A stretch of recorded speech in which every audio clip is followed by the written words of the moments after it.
Peace, family. I know who it is. It's Dr. Bakari K. Lumumba of LumumbaSpeaks.com. Back once again with another show, rather a somber show. Typically, as you all know, when we go live, I'm a bit enthusiastic about a show and what we're going to be discussing. But what we're going to be discussing today is a rather somber issue, and we're going to be examining the death of Xavier Wells.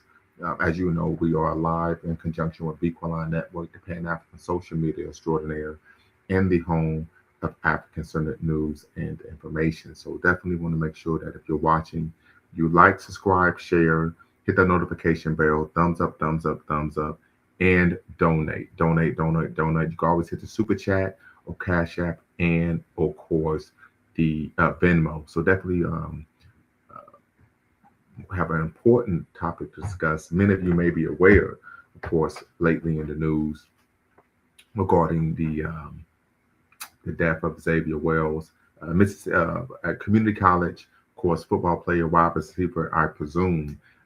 And so what we're going to do is I'm going to read the article just to kind of make people abreast of what's been going on, what's taking place. And then we will really lean into the conversation. One of the things I think we need to look at is this really a phenomenon that we're finding of Black people in community with whites, typically fellowshipping, having a good time, and then for some reason they end up being deleted, and no one knows what's going on. So definitely, family, if you're watching, thumbs up, thumbs up, thumbs up, hit that notification bell. You're watching LumumbaSpeaks.com, a Black Empowerment Initiative where we believe we can gain a competitive advantage for always being on Black, in conjunction, of course, with Bequaline Network, the Pan-African social media extraordinaire, and the home of African-centered news and information. So what we're going to do, family, we're going to go, sleepy today. So I'm going to share my screen. I'm going to read this article from The Advocate. I think The Advocate is a LGBTQ, and the link is in the description. I'll put the link in the chat momentarily. Is a LGBTQ website. I don't know if the young man identified as queer or not, but as you can see here, it states Nolan Wells finished on a Mississippi island. His case joins a troubling list of suspicious deaths. The Black college freshman disappeared after a boating trip with white friends. Now his family and activists are pressing authorities for answers. So this is a picture here. Nolan Wells, third from left, was last seen on Horn Island before his white friends returned to port without him. I've actually been to Horn Island during my time when I was in the United States Navy. So I'm familiar with Xavier Island off the coast of Mississippi. There are a number of barrier islands off the coast of Mississippi and Alabama, really about 10 miles, south of the Mississippi coast.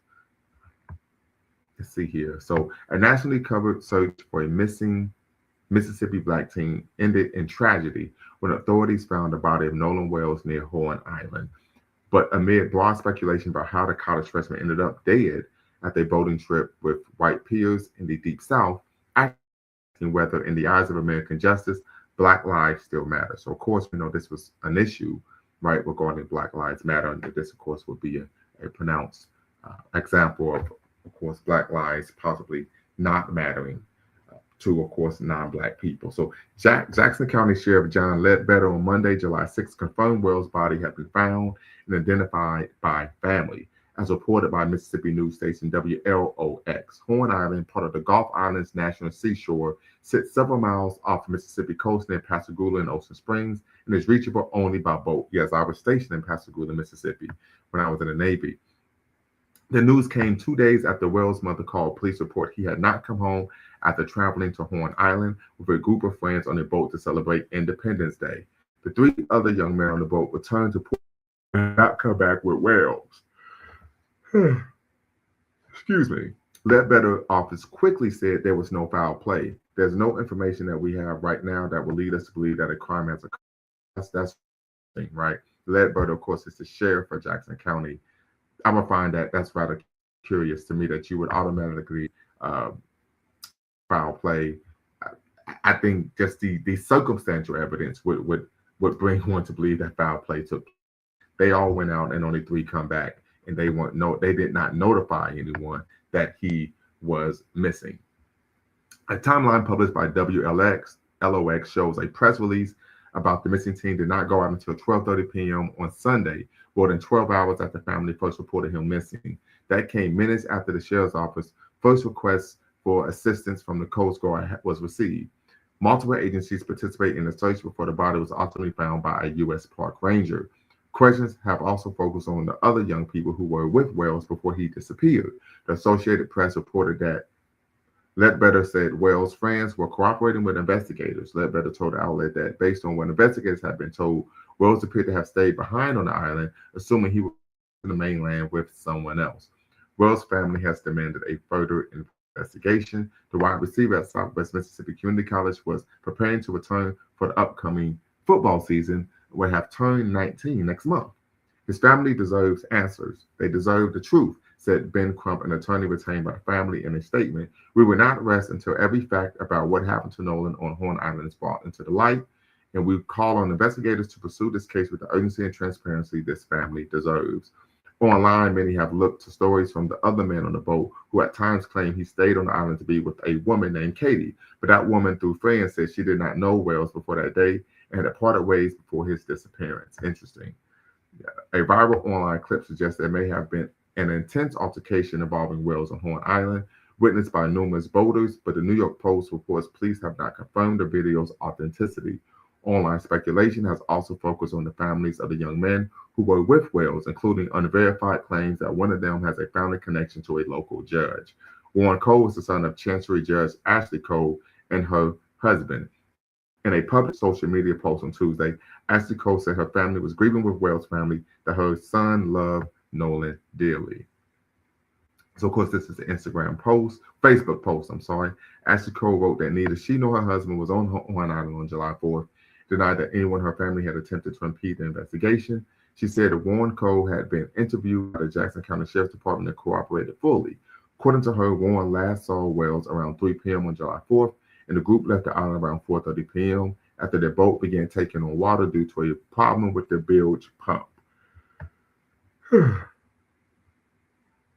Nolan made a decision to stay on the island and return later with another group of friends, Ashley Cole wrote. Cole also addressed criticism over her decision to temporarily deactivate her Facebook account as speculation about the case spread online. Yes, I am a judge, she wrote. I also value transparency. I apologize if anyone was offended that I deleted my social media. There was no nefarious motivations in my deleting my social media. The entire story has sparked outrage, with many activists pointing to Wells' death as a latest strategy involving young Black Americans.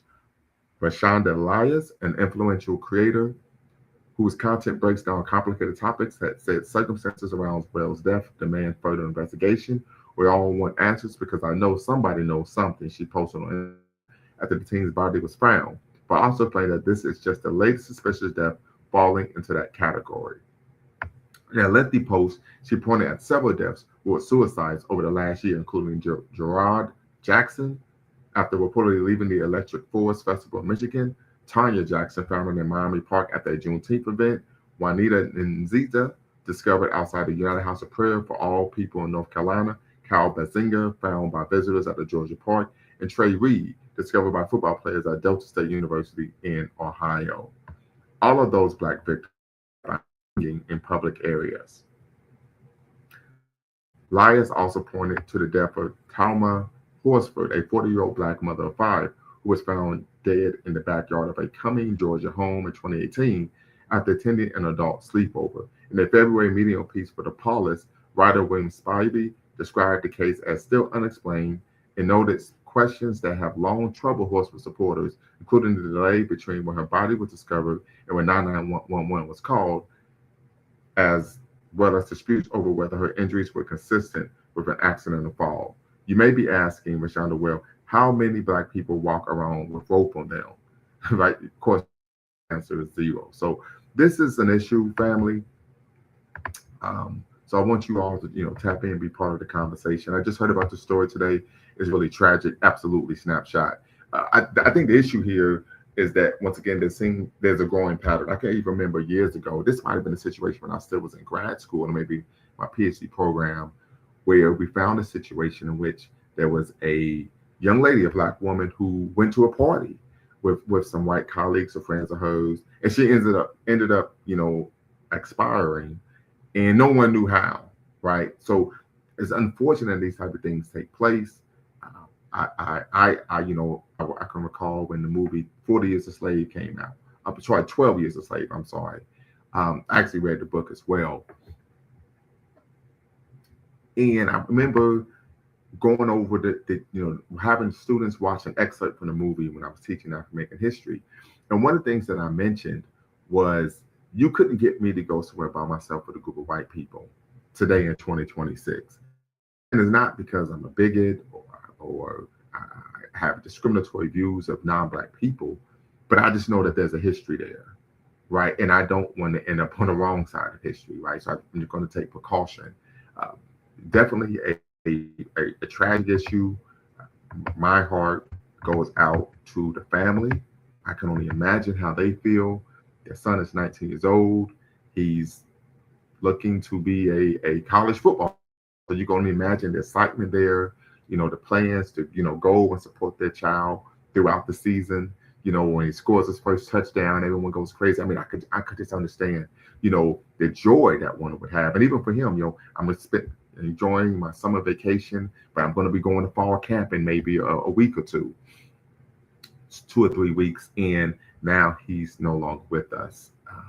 One of the things I think I do find rather curious is the fact that the Sheriff Ledbetter of Jackson County would immediately rule out foul play. I think that is a bit curious. We know it's rather unfortunate. There's a long history in this country of African people being victims of foul play, and there being no prosecution or faulty prosecution. One example would be, of course, the trial of Emmett Till, right? So the link is in the description, family. The link is in the chat. You definitely tap in, be part of the conversation. I want to hear from you all, what you all have to say about this particular issue. Extremely, extremely, extremely unfortunate. Like I said, this is a rather somber life for me. Can only imagine how the family feels. But I think this is an issue that we need to discuss. I think I hope the sister who, of course, from the DMV, she's a social worker. I definitely would love to hear from you today, because this is something we need to have a conversation with our children about. And typically we have conversations with our children about not hanging out with the wrong crowd, right? Don't just get in a car with somebody you don't know what they were doing or where they were coming from or where they're going, right? This is typically because you don't want to be an accessory after the fact, or caught up in a situation where someone's engaging and trying to hit a lick, and then you're in the vehicle, and next thing you know, you are being charged as well. And I could definitely remember those conversations with my dad when I was an adolescent. But I think there's another conversation that needs to take place, and this will come off as bigoted, but we may have to, make our children aware of the fact that you may not want to be by yourself when you are in company with, of course, them folks. So definitely tap in, family. The link is in the description. The link is in the chat. Once again, you're watching LaMovaSpeaks.com, a Black Empowerment Initiative, where we believe you can gain a competitive advantage by always betting on Black, in conjunction with Bequaline Network, the Pan-African social media extraordinaire, in the home of African-centered news and information. So tap in, family. Definitely want to hear from you all. Snapshot, I know it's probably maybe 10 o'clock where you're at, maybe going on 11 UK. If you can slide in, it'd be definitely appreciated. Love to hear from you. Haven't heard from you on a live in quite some time. Do appreciate do apologize for the late notice. But definitely want to hear from you all. I think it's just a tragic situation. Young man had his entire life ahead of him.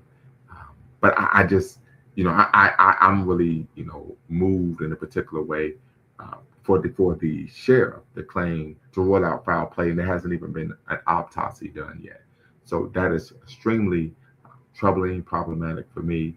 But we know there's a long history, unfortunately, of this taking place, not just in the South, because many people say, well, in the deep South, in the deep South, in the deep South. We know what Malcolm X taught us, right? If you are below south of the Canadian border, you're in the South. We know that these issues are germane to America in itself, right? When we talk about, of course, critical race theory, one of the core tenets of critical race theory is that racism is ordinary. It's not, of course, an anomaly or an aberration. Definitely Want to make that known. Snapshot reviews. What say you, Mr. Sandman? Shout out from the Illadale 215 in the building. Snapshot. How you doing, brother? Oh, good evening. How you doing? You all right? I'm doing quite all right. Yeah, it's about 10 to midnight, so I'm about to go to bed. But Yes, sir. yeah, the last time I heard about this story, I think the friends hadn't communicated with the police, but the girl that he met had. She had cooperated and she had told them everything that she knew. But I just found it suspicious that these are his so-called friends, and they hadn't gone to the police, or they hadn't had an interview, or their social media accounts had been deleted. And it's not just one of them, it's like all of them. And that just, I don't know, man, that's a huge red flag from my perspective, as to how that's happened and stuff. But yeah, it's just like for young people, it's like I think a lot of them don't really know how to vet their friends, or to like really know, is this person got my best interests at heart and stuff. And just the fact that they're just not willing to cooperate with the police means, or suggests, that maybe they got something to hide. Right. And one of the things that's being stated, they're stating that they are cooperating with the police. But my issue is I would have to look at the what I would present the lack of racial consciousness. Right. For me, there's no way I would be going somewhere by myself with a group of them folks.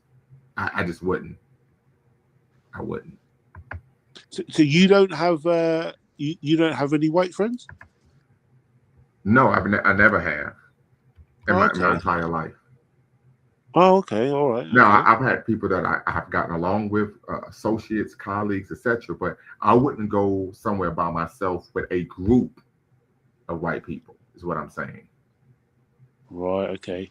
Yeah, because I hate to say this, but as a black person, of course, this is really at the front of or my racial memory, that we find these type of things happening all the time. Yeah. There's one black person, a group of white people, the black person ends up dead, and no one knows what happened. Wow. Do you think that's the same for groups of other non-black groups as well? I don't know. Okay. I do not know. Yeah. Yeah, it's really sad, man. I hope the family can get some closure and some justice from it, obviously. But they only discovered this happened on the weekend, right? So they only discovered his body on, was it Monday? Yes, I believe so. I think on the 6th they discovered his body. This took place, of course, 4th of July weekend on the 4th of July, as we like to say. Oh yeah, okay, get it. Oh wow, okay. Oh man. Yeah. So I would ask you the question. Well, first off, SSR snapshot reviews.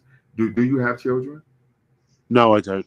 Okay, so let me ask you: have you ever gone somewhere by yourself with a large group of white people? Only like on school trips and stuff. Okay. But I do have like my friendship group is quite mixed. Like I have people from like all over. The place where I live is very multicultural. Right. Our schools are very mixed over here.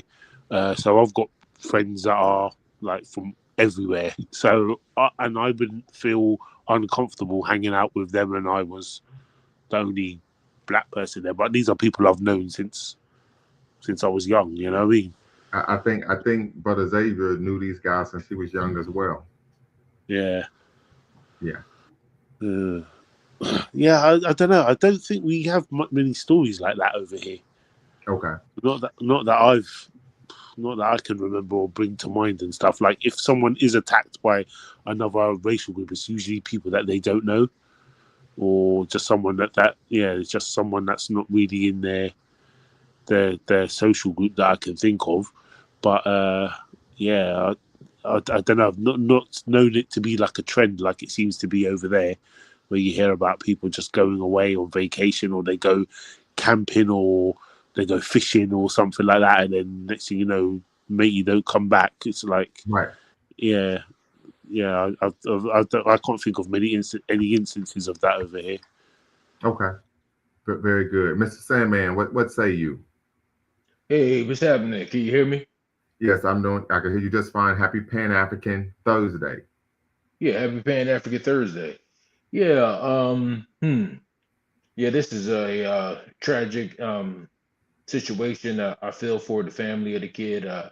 I hope they can find some closure and figure out what happened to their son. A lot of times, what happens with investigations like this, and we might even had spoke about this briefly. We were talking about the white kid in Texas who had passed away from the stabbing in the chest. Is, you know, I've had like a family member who was who who passed away or was murdered mysteriously, and from my understanding, those investigations um, are pricey, and a lot of times what happened with uh, the departments or the law enforcement, they'll determine whether or not it's up to they want to put out the funds to do a deep investigation. And a lot of times, I don't know what goes behind all of that investigation, but it has to be associated with insurance claims and things of that nature. But a lot of times, those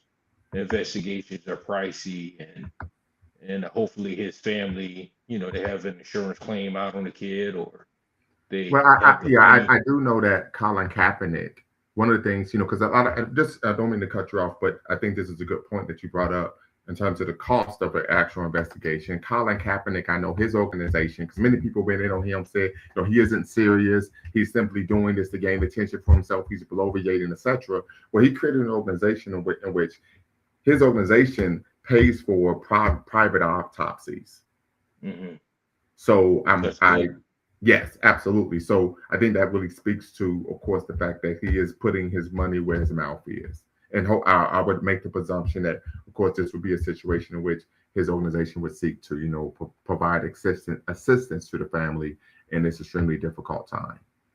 Yeah, that'd be very important that, someone could step in and help them out with the situation, being that, this is probably a devastating loss for the family and they probably can't even think straight. And Yes, hopefully there's somebody with a clearer mind who can represent them and talk to them and put something together for them that'll help them, find some closure to the situation. right. But as myself, I've been around white people on numerous occasions. I went to a I'm sorry. predominantly I'm white. sorry. Did you say you love him? No, I said I've been around white people on numerous occasions. Or you said you And love white people? Now I'm messing with you, brother. oh, okay. Yeah, of course, I went to a predominantly white college institution. And when I played football, and a number of the student body, the kids in the student body, or in some of the students. Well, I only hung around mostly athletes, and if I know, in my experience in college, particularly, I don't mean to like, stereotype white students as opposed to black students, but a lot of times, these young white people, they'll be engaging in hard drugs. And if you're not, into that type of stuff, that's probably not the crowd you want to be around. Because what they'll Right, do is they'll mix all kinds of drugs and concoctions. And I'm not even saying that, it doesn't happen amongst black people, because I know a lot of times nowadays, black people are starting to get into taking uh, synthetic drugs or prescription drugs too. But I recall right, back in my days when I was in college that was kind of big, and if you had to be careful if you were hanging out partying with those kids drinking, they'll have ecstasy, cocaine, heroin, all different types of drugs, and you could overdose easily on that stuff or be inebriated to the point that um, you can pass away, right. by accident. So that's another thing that could have been a cause of his death as well. Also, um, of course, when I did my time in the military, I was active duty army for several years, and of course, there's a lot of white people in the army, so I had to be around other white soldiers, and I guess when you on deployments and the only person that you have to depend on is another white person, you know, sometimes you'll be out there with a white person, a Latino person, a black person, and you got to have each one of you guys got to have your sixes, Hmm. if you want to stay alive. So it's you have to look past the color sometimes when it comes to just you got to be out there to Well, save your life. So allegedly, but we do know that there have been credible reports coming out that there are a large number of white supremacists in the military. yeah, So, yeah, I can imagine that they probably are, and those guys, they even if they are white supremacists, they definitely gonna have to depend on a black person or a Latino person if they want to stay alive out there on the battlefield. So they can't be but so supremacist to a certain point if they want to stay alive. But well, yeah, no, unless I would disagree with that. And you being in the military and me being in the military, what we find is there's a number of ways that they're able to insulate themselves from that. One, we know white people look out for white people, and so they tend to move up the ranks a higher speed or greater speed than their non-white counterparts, and that puts them in a position to make sure that when they are on a mission that will be potentially dangerous, they of course are with their own kind rather than someone that they would, of course, view as racially inferior. Did you yeah, experience that firsthand when you were in the military? I did experience discrimination in terms of not moving up the chain of command as fast as my non-black non-black others. So this is Okay. something that takes place because, and so what and for example, and this is mentioned in the book Blood: The Oral History of the Vietnam War by Black Soldiers. The movie Dead Presidents was loosely based on that book. And they talk about that black people only make up 12% of the U.S. population, but we make up what nearly 42% of all those killed, wounded, and missing in action. So we find, and this even goes back to World War II.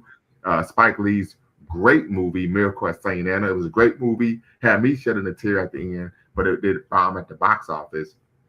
And there's a scene there where one of the brothers says, the reality is the only reason that we're fighting in this war is because there were too many white boys getting clipped, right? And so black people were seen as expendable. Our lives was considered expendable, and it's something that still takes place to this day. yeah. I mean, I experienced some occasions where moving up the chain of command can be withheld from you, but particularly for enlisted soldiers, it's all about your. At least when I was in the service, it was about the point system.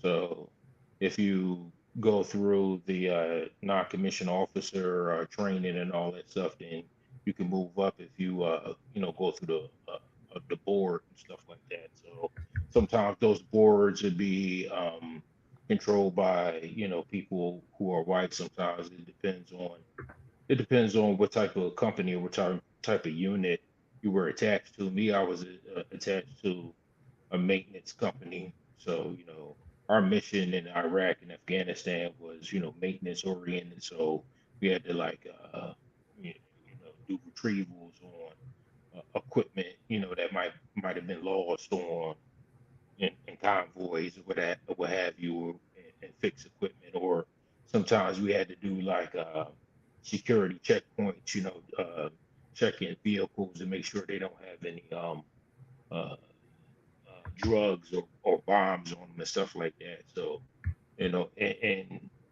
and if you're on a mission like that and you're at a checkpoint, and a surgeon wants to kill people at that checkpoint, he's not going to care if you're black or white. He's just going to Right, take right. you. That's very true. But the higher ups can make sure that they're putting people of color in positions that are more dangerous. And this is something that we found throughout the U.S. Military history. So there's something to consider. So let me ask you this question, and then of course, snapshot. I'm gonna ask you first because I know you're about to call it a night. Then Mr. Sandman, do you think foul play? Do you think it wrong for the sheriff to state that there's no foul play in this case, even though there hasn't been an autopsy done? Well, if the investigation isn't complete, I don't know how he can rule anything out. It's like being I would imagine like being a detective or in law enforcement. If you're really true about solving the case, you've got to keep your options open until all the facts are known, right? Like, so I Right. don't really see how they can call that if the investigation isn't complete. That seems a bit, yeah, that seems a bit odd to me. I wanted to ask you something though. I've seen that Benjamin Crump has been assigned as the lawyer or something, and he Yes. usually shows up for, I don't know A what you might payday. call it, like loads of cases like this that get a lot of attention and things like that. But he's not, as far as I can understand it, it only goes to civil case, right? It doesn't go down the criminal route, does he? It's only for No. like, Yeah. yeah, you only He's get typically payouts, right? he's typically a civil attorney. So do you think that's gonna like skew the way this thing goes, or the way it's sort of Yeah. like investigated When I forward? saw that, I kind of cringed because he's known in the community as an ambulance chaser. But and here's the thing: most civil attorneys, that's what they are. I mean, just be honest here. Um, Yeah, I just my hope is that the family is able to get justice. beyond just the payout, you mean? Yeah. Yeah, Yeah. yeah. Because that's the only way laws and stuff get changed, if it goes through a criminal route and they've got something on file to refer to when future cases come up. Is my understanding. Yes. But nothing's going to change if everyone just keeps getting payouts. Right. Absolutely. Absolutely. Mr. Sandman, 215 in the building. Yeah, yeah. This is yeah, this is very fishy in my opinion, and I haven't had much opportunity to really look into everything or why the officer or the police chief came to a conclusion so quickly The without sheriff, the or the sheriff. sheriff Yeah. came to a conclusion so quickly on this case, without thoroughly investigation. But if I was to put on my conspiracy hat, I would say, okay, you got a group of white kids that own a boat. So evidently, this is some white kids with some money, and you got a black kid who was hanging out with some white kids with money, and the black kid passed away while he was hanging out with white kids with money. This sounds like one of those white kids' family members paid off the police officers to overlook this situation. That's what it sounds like to me. And Yeah. hopefully, it'll be a more thorough federal bureau of investigation on, you know, who was behind all of this stuff to find out exactly what happened. Yeah. And I'm not saying that the kids, purposely um, killed the kid, Right. Because black we don't kid know that what were hanging happened. out with Yeah. him. We don't know what happened, but I think they know more than what they're talking about, what they're saying. And I do think some or all of them are liable for his death. Yeah. Yeah. I agree with you there. We don't know what happened, and I would agree with, of course, a snapshot. But to make a statement with that there's no foul play and the investigation hasn't been done, of course, leads one to, of course, question, uh, the motives of the sheriff, and then, of course, one of the young man, their mother is the judge, and she deleted her social media, and then, of course, I guess you could delete your social media and then bring it back. I guess you can just, and then she stated that she deleted it, but it wasn't for nefarious reasons. So there's a lot going on. But my personal concern, one, is that the family gets justice, and two, that this is something that's become very common, unfortunately, where we find that there's a solo black person, a singular black person in community fellowshipping with a group of white people, and all of a sudden the person is dead and no one knows how or why. That is an issue of concern for me. Right. I agree. Yeah, that is an issue of concern. And so I would say to, of course, the black parents that, I think these are conversations we need to have with our children. Right. I was stating before you came on, Mr. Sandman, that, growing up, and I'm quite sure your parents talked to you about when you was an adolescent, don't just get in a car with someone you don't know where they were coming from or what they were doing. right? Right. You might find yourself as an accessory after the fact, and didn't even know it, right? But I would argue in this particular situation, we might have to we need to start having these conversations with our children as well about, unfortunately, not going somewhere by yourself with a group of them folks. And this isn't because I'm trying to be bigoted or discriminatory in any way, shape, or form, but this is a reality that we're finding unfortunately, over and over and over again. And a bigger issue in regards to, a person in your state or even a person that's in my position is if you have, intelligent children who happen to be a part of honors programs that might, go to a higher level of education or institution. A lot of times those institutions with the higher levels of education, it'd be predominantly white people. So you'll find that your gifted child who happens to be a little bit smarter than average uh, is going to be congregating with people who aren't black. So that's just something to keep in mind too. So to talk to your kids about if they Right. So happen yeah, to be so we talk about being intentional, putting them in authentic black spaces. Right. So right. Yeah.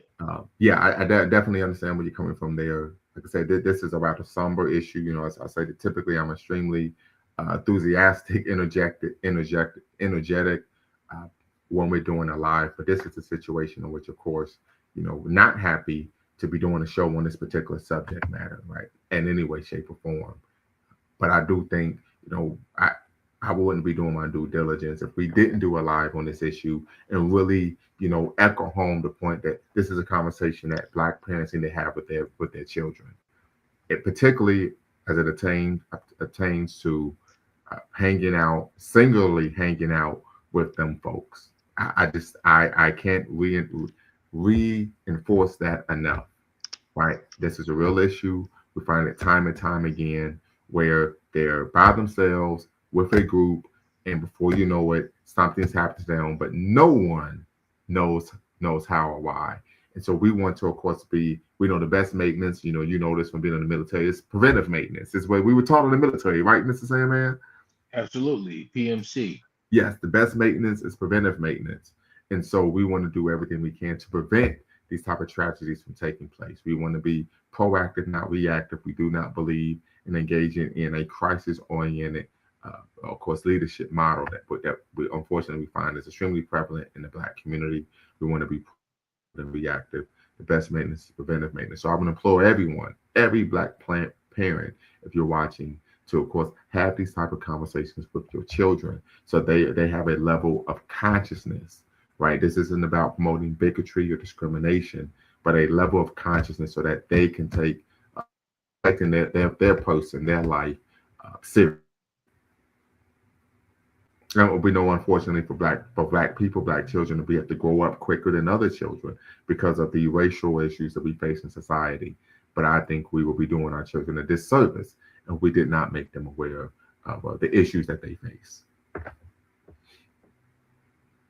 Absolutely.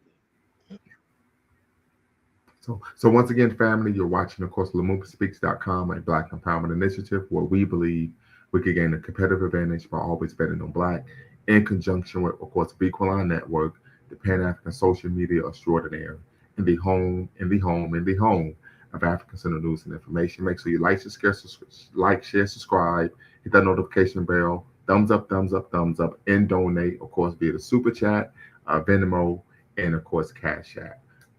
Once again, family, this is a rather difficult show, but I think a necessary show, a necessary conversation that we need to have, not only in terms of the death of Xavier Wells, who, of course, from what I was able to review, was a wide receiver at, of course, Southwest Mississippi Community College, looking to do big things an upcoming season, who unfortunately took a trip on the 4th of July, we call it the 4th of July here at Lumumba Speaks Bequaline Network, to, of course, Horn Island, which is a barrier island off the coast of Mississippi. I actually had a chance to frequent Horn Island when I was in the military, and I was stationed in Pascagoula, Mississippi. And what we find is rather unfortunate, and that is that he did not come back with the individuals that he went there with. The individuals he went there with were 3 white young men, and of course, what we see right now is that the case has not been adjudicated, or there hasn't been the investigation has not been completed. But the sheriff has stated that he's ruling out foul play. We think that, of course, was a preemptive determination. I think it was improper. And they should wait till that not only has been a full investigation, but also an autopsy. Um, so it's something that we definitely need to keep our eye on. But most importantly, as a community, we as Black parents need to have conversations with our children about not putting themselves in harm's way. I mentioned when I was teaching African history at Columbus State Community College, I showed an excerpt of the movie 12 Years a Slave with my students. And one of the things I told them is, you couldn't get me to go by myself with two white men today, let alone in 1850 something. Right? So something to, of course, consider when we talk about having a level of racial consciousness, or many call it critical consciousness, as Black people or African people in this country. Yes, indeed. And you have to be able to read people, and you can't, tell everything about, a person, just off of the first look at them. But, with experience and wisdom, you get to learn how to read, the intentions and the thought Mhm. processes and the integrity of people as you get older. And it's just unfortunate that, you got a young 18, 19-year-old kid who just hasn't had enough life experience to know who he's dealing with, or the people that he's around, and are they trustworthy or not. Right. It's extremely unfortunate. Only 19 years old, he has his entire life ahead of him. And now, of course, the family has to make funeral arrangements. Extremely unfortunate. Um, but golly, I just, just very, very, very difficult for me, because this is something that we've seen time and again. You could also argue something that's taken place in this country time, right? Um, and typically when this takes place, that foul play is ruled out, and or there's a situation in which they just completely botch the investigation or the actual prosecution. And I'm talking about the case of Emmett Till, right? So they're definitely going to keep this family in my heart, um, send positive energy their way. But I just think that we want to make sure that we're having some serious conversations with our children about who they're hanging out with, right? I mean, we know that when Obama was elected, there was the myth of a post-racial America. We know that was subterfuge, hyperbole, right? But I think we definitely want to make sure that we're doing our due diligence and providing what we would call wisdom to, of course, the younger generation. So we know for many, there's a belief, and Dr. Amos Wilson talks about this in this seminal text, Blueprint for Black Power, that many would argue or believe that because financially they're doing well, that they so-called have made it, right? We know that of course, is ridiculous, or the fact that, they're able to live in proximity to whites, that they somehow have made it, and that the racial animus of yesteryear it doesn't exist today. If that's the case, you have to be living on a rock to believe that. The real quick snapshot is put up a post here. The judge issued a statement stating her son is cooperating fully with law enforcement. According to his statement, the boat was taken. Yes, I saw that. Yeah. Allegedly chose to stay on the island to catch a ride back later with a different group. Yes, that's what's being alleged. They said that he also wanted to hang out with a young lady. And what the young lady said that she had left the island before the time that they alleging. So now my question is, why we stay behind without his mobile phone? So I don't know if he had a mobile phone or not, but that's why they're supposed to do investigations, and the family should be able to get some answers, right? Because I definitely know the family wants answers. The family will want closure, but also the family is going to want justice if foul play took place, and I definitely would understand that, and I hope that everything that they desire, they will be able to receive. But once again, family, if you're watching, the link is in the description, the link is in the chat. You're watching, of course, LaMumbaspeaks.com and Black Empowerment Initiative, where we believe we can gain a competitive advantage for always better than Black, in conjunction with Bequaline Network, the Pan-African social media extraordinaire, and the home of African-centered news and information. Mr. Sandman, I'm going to allow you to close us out. What say you? Final thoughts. Yeah, final thoughts is, just man, it's a tough situation for the young kid, and yeah, we maybe there's some way that we could put together a fund as a group, and this is something that similar to what you were talking about with that ex-football player, Colin Kaepernick, who has put together organizations that help do research or autopsies or criminal investigations. So we get maybe there's a private investigator that can be involved in the situation.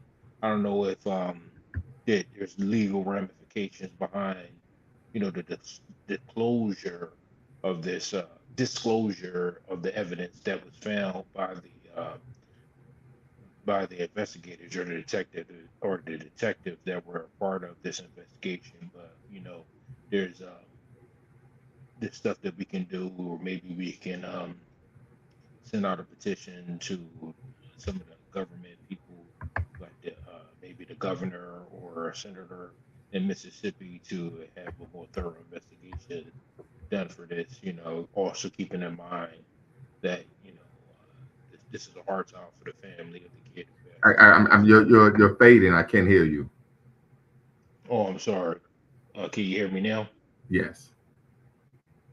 Yeah, this is a hard time for the family of the kid who passed away, so we can't make it too much of a media frenzy because that would be disrespectful for them. But if there's something that we could do in regards to maybe getting in contact with the government, or maybe the governor, or put together some type of petition to help out the family, the deceased, so that a more thorough investigation can be done, and just attack this one step at a time, one person at a time. We can't knock down a mountain in one day. We just have one victory at a time, and then hopefully we could come to some resolution for all Oh, of us. absolutely. All right, family. Y'all know what to do. Appreciate you all tapping into next time. Always bet on black. Peace. Before you go, make sure you hit the subscribe and like button.